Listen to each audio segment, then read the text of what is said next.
You know what most people do when something feels uncomfortable? They reach for this. Psychology actually says one of the most important life skills isn't time management. It isn't financial literacy. It's something much simpler and much harder. It's the ability to sit with discomfort without immediately trying to fix it, numb it, or escape it.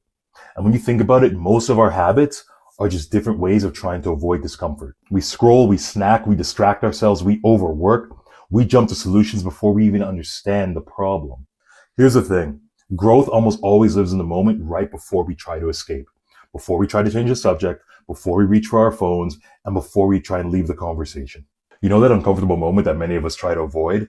That's where clarity lives. That's where better decisions live. That's where leadership lives. And that is where better relationships live too. Because the people who grow the most in life are not the ones who avoid discomfort.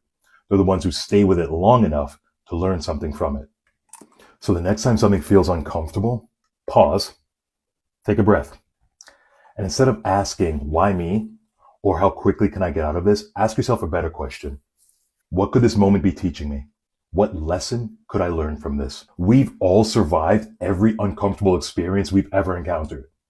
So whatever uncomfortable moment you're experiencing now in your life, it's just setting you up to go further.